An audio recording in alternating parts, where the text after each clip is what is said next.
Hello, my name is Venkat. I work in data engineering and data architecture, and I built this course because I found DuckDB fascinatingly fast, one of the most rapidly adopted analytical databases in the field, and I wanted to understand it from the inside out. The course draws on lecture materials by Professor Torsten Grust from the University of Tübingen, used here under an MIT license with full credit. The explanation, structure, and what to teach are all mine. Enjoy the course. You need basic SQL. Select where, group by, and a terminal. That's it. No database internals background required. What's different here?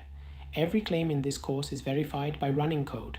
You will run every query yourself, see the timing, and form your own judgment. 12 modules. By the end, you will read a query plan the way you read code and understand exactly where time is going and why. 3 things to know before we start. First, DuckDB is a relational database in the same family as Postgres and SQLite. You write SQL, you get rows back. Second, DuckDB is columnar. Most databases store tables row by row. DuckDB stores them column by column. Module 01 shows you exactly why that matters, and the performance difference is not subtle.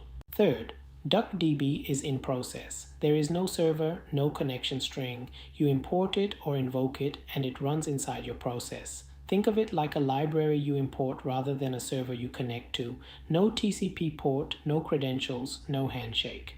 This is a deliberate design choice, and you will feel the consequences of it everywhere in this course. Here is how the 12 modules are organized, not as a list, but as 3 clusters. Modules 1 and 2 cover columnar storage.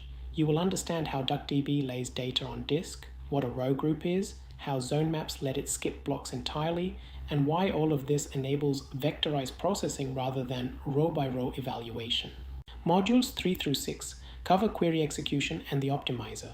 You will learn to read, explain, and explain-analyze output, the actual plans DuckDB generates and runs.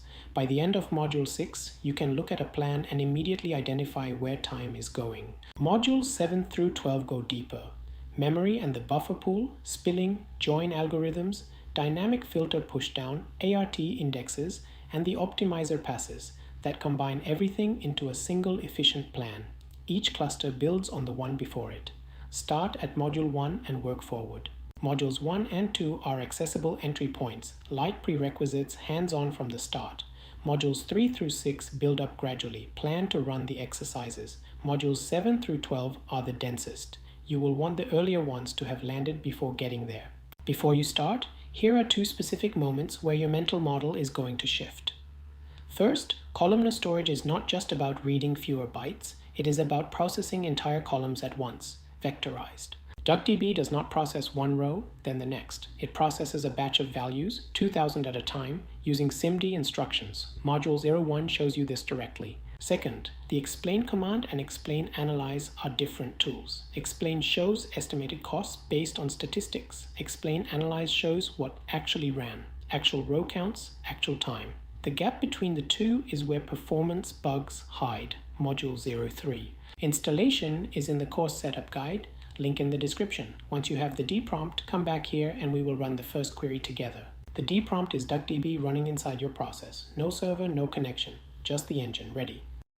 The select query, select hello as greeting, returns one row. That is DuckDB working. One thing to do now, before anything else, timer on. From this point on, every query shows its runtime. You will use this in every single module. Make it a habit. One import, one call, a list of rows. No connection string, no server. The same engine that ran in the CLI is now embedded in your Python process. If you want a data frame, use .df. Arrow, use .arrow. We will use all 3 formats in later modules. A few things that will save you time. Before watching the answer, try every query yourself. The exercise at the end of each module is not optional decoration.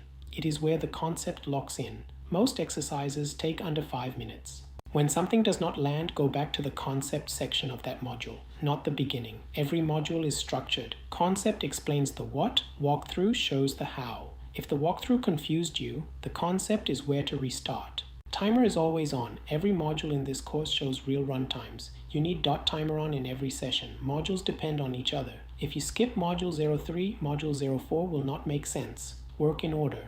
Before Module 01, one warm-up. With .timer on, create a table with 1 million rows using the range function. Create table nums as select from range, then select count from nums. If DuckDB is set up correctly, this runs in well under a second. That is the starting point. Module 01 asks how fast can this actually get and what is actually happening when it runs. DuckDB, relational, columnar, in process. First query run in both the CLI and Python. Timer on. 3 clusters ahead, work in order. 2 things to watch for before you get there. Modules 01, why DuckDB is fast. We give it real data and measure. See you there.